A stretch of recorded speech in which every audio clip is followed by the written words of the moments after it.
guys, here I'm talking about Sisterhood and Hip Hop, Season 3, Episode 3.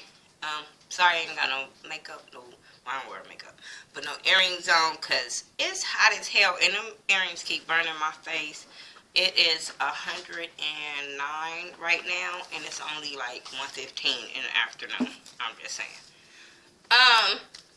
So, Saya is talking to the cop on the phone about her arrest warrant and stuff, and he's just basically telling her it was an assault charge, failure to appear. It was like an old little thing that she thought that she did everything in that possible, but apparently not. So she needs to really just go on and hurry up and taking care of that. I just came in the house, so forgive me for sweating. So I just hope she take care of it. Brianna is at the movie shoot. This is her last day at the movie shoot. And so since it's her last day, her mom is like, okay, now what?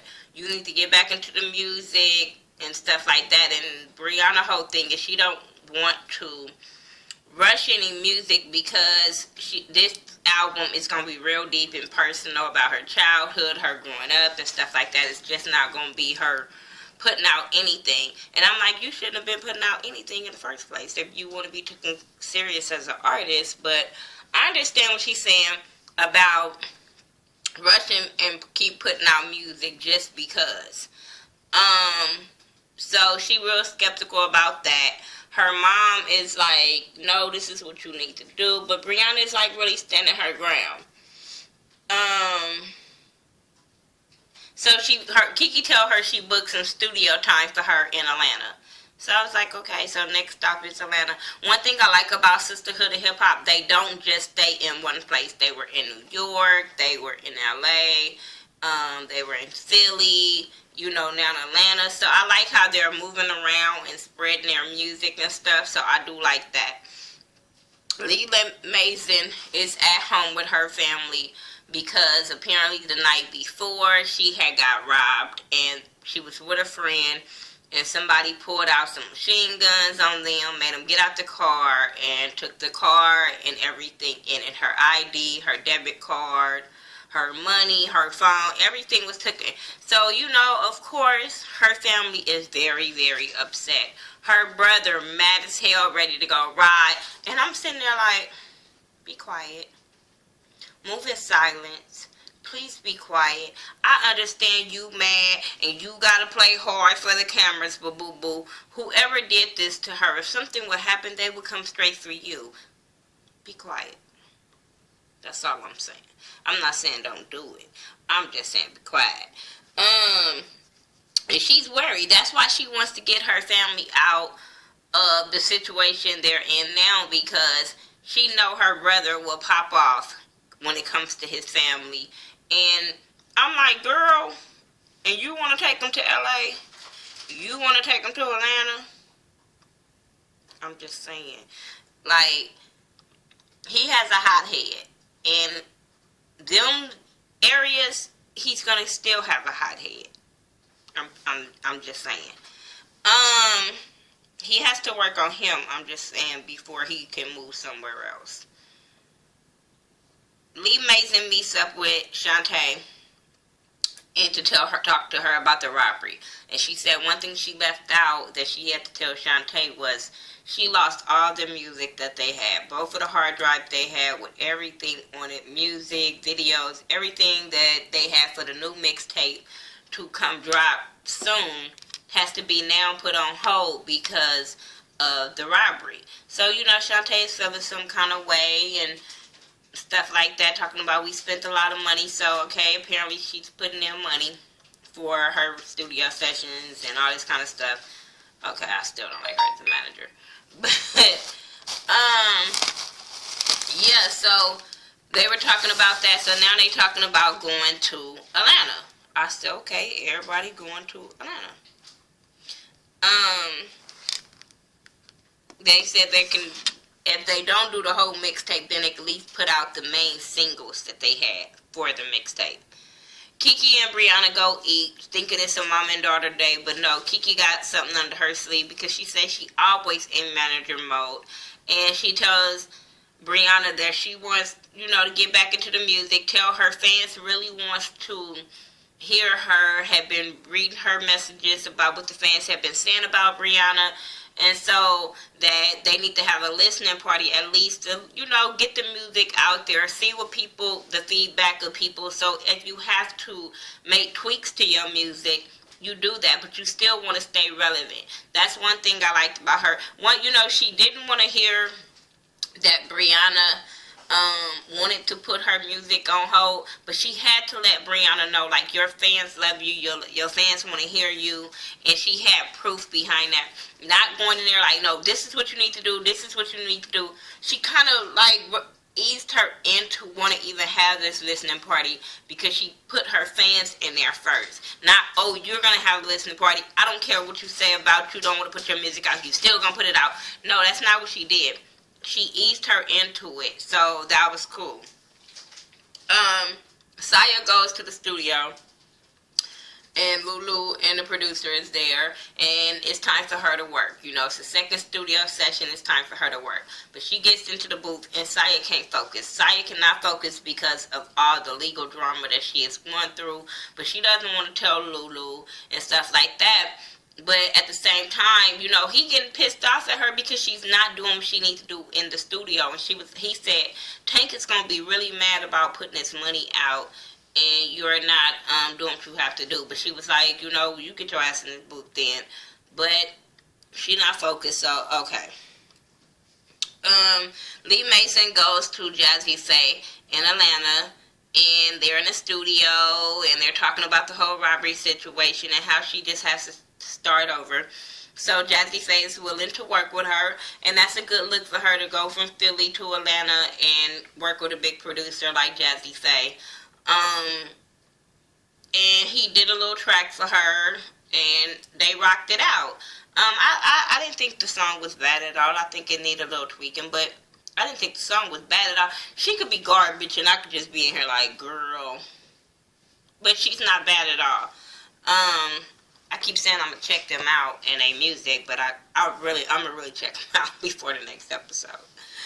But he critiqued her music, and, he was like, it was good vibes, a good concept.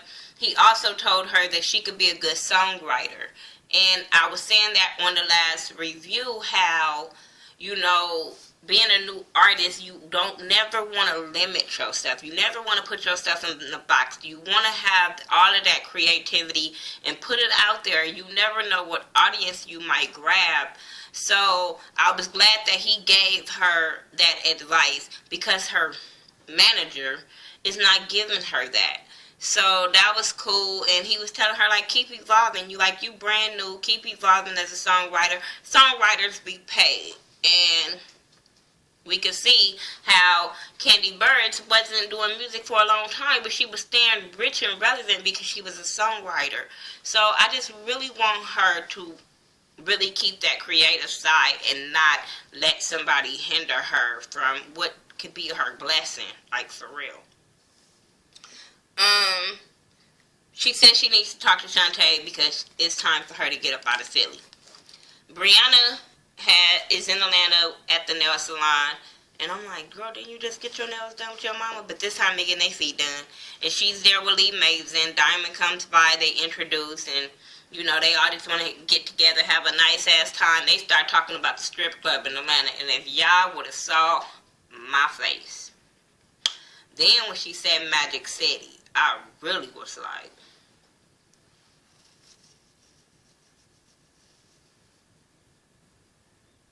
I was irritated, like, to the max when she said Magic City. Name another strip club in Atlanta. Now, she did say it was like a circus, and that shit is true. Because I was just like, what the fuck? Like, when I went in there. So, I'm just saying. Not trying to hate on Atlanta. Not trying to hate on... No, yeah, I am. Not trying to hate on Atlanta. But I'm just saying, like, say another strip club in Atlanta, because Magic City, I've been there recently. I don't give a fuck. Y'all keep saying, oh, it was a Thursday night. Go to LA. Go to Gardena. Come to Vegas. Y'all cannot say, oh, because of the night. Not being famous, Magic City. Not gonna happen. Whew, I was irritated. Y'all know I got hot talking about it. Okay, then they start talking about the listening party. Brianna went to have this listening party. They start talking about Lee Mason getting robbed or whatever. Then they start talking about women supporting each other and, just being there for each other, showing that women not weak in the industry and stuff like that. I thought that was cool, but coming from Diamond, I'm like, y'all gonna have to kiss our ass for that one. But, I don't know. Diamond had rubbed me the wrong way the first 2 seasons. It's hard to look at her different. Anyway, but I'm here for women supporting each other and all that. I really do. I'm the type of person, I want to see another woman win so bad. Like, it's not even funny. That's why I review this show. I don't care how long it takes me to get these videos out. Sisterhood of Hip Hop is one show that I know I will review because I'm all about supporting women. I really am. Even if it gotta be Diamond, I support her too. She gonna be next week, so we'll support her next week. Saya and Lulu, they're in the backyard, they're talking about her legal problems because he wants to know what's going on with her, and she was saying how she can't go to New York, and he mad. He is pissed off because he like, you can't go talk to a lawyer, and she was like, that's just more money. And I'm like, but Saya, you're not even giving your team the opportunity to fix this. You just want to shut down, run, don't want to deal with it, and that fucking shit is not grown or cool. Like, that, I just did not like the way she was dealing with Lulu in that moment because he only looks out for her best interest, and then she wanted to be a little girl in that situation and tell him to go talk to Tank. That's your issue. That's your business. I understand, that's your manager, but you and Tank is like family. So you the one should have been running to tell Tank because it's your shit. Don't try to make him do your dirty work. You know what I'm saying? Because you don't want to handle your grown woman shit. I did not fucking like that. Then she gonna go over there and hit the damn glass over like a little ass girl. I was not cool with that. I'm gonna call you out on your shit, Saya, as much as I love you. But you need to be on your grown woman and handle that. Like, for real. Lee Mason is in the studio. Shantae is there, and they're doing her mixtape over, and they, progressing with her mixtape. So that's when she tells Shantae they need to leave Philly in order to do what they need to do, music-wise, and to progress. And Shantae was just like, okay, but we need to be prepared. We need to make sure everything is in order for us to do what you want to do. You need to go tell your family. She like, oh shit, but she know that's something that she needs to do it. And I'm glad that Shantae did not try to hinder her into it. And Shantae knew that being her manager, like, this is some things that I'm going to have to do. Saya goes to talk to a lawyer with Lulu. See? Hot head. Calm down. Listen to Lulu. Now, Lulu gave her the hookup because Lulu was like, shit, I got connections. Like, so he hooked her up with celebrity attorney, I forgot his name, it's something Lewin, but I know he's been on a lot of shit. I've seen him on a lot of stuff. So, and not just reality shows. He's been on like news shows, CNN and stuff like that, giving his expertise on cases. So that was cool. But she talked about 2 cases she had. One of them garnishing her check, and it was for her putting her name on an apartment or whatever, a condo or whatever they y'all want to call them up there. Because they're apartments to me. But, yeah, she put her name on something that's going to bite her in her ass. You put your name on there, you got to deal with it. The other person stiffed her, I guess, and you the co-signer, you got to deal with it. The other one was the assault warrant or whatever. And he just basically, because they kept on saying hypothetical. But he basically just let her know, like, you got to take care of that shit. Because what if your ass was sitting there performing, doing you, and they be out there waiting on you? While you worried about them could be waiting on you at at the Breakfast Club or at Sway or whatever, then why are you not worried that they could be getting your ass at the studio? You be on Instagram posting what you doing, where you at, and you think they can't get you from there? Yes, take care of that. You never want to get too big and then you have so much more to lose. Like, get your grown woman on, Saya. Um, Brianna, that shit just made me like, bitch, let me go check my name. Like, bitch, I don't want to get any bigger than YouTube, and then I'll be like, bitch.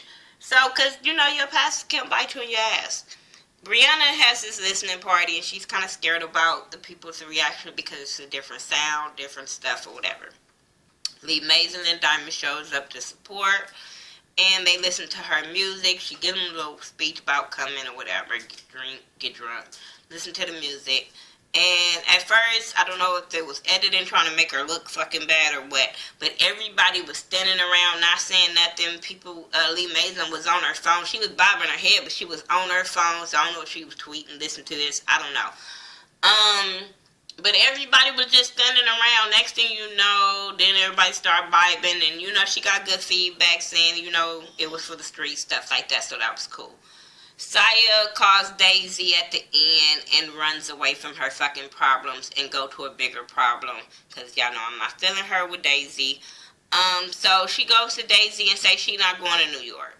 I'm like, you willing to risk your opportunities? Girl, you could probably get, well, I don't know about New York jails, but LA be so fucking overcrowded. Girl, you can go in there and get your ass right back out. I'm just saying, it depends on what it's about and knowing how old it is. You know what I'm saying? Like, girl, go take care of that. It's not that serious. Like, I never want to hear about Saya went to jail for a long time because over some shit that was small and she could have took care of. And now she had missed her blessings, or she went to jail at the height of her career and got time. I don't want that to happen for her. I really want to see Saya win. Of all the girls, I'm really rocking with Lee Mason and Audra and, you know, stuff like that. But I really want to see Saya win. So I just really want her to take care of her grown woman shit. That's my review for Sisterhood of Hip Hop Season 3, Episode 3. Y'all tell me what y'all thought about it. I gotta go turn this air on before I die. Yeah. And I'll talk to y'all. Make sure you follow me on all social media by Thaghettoview, THA, not THE. And I'll talk to y'all in the next video.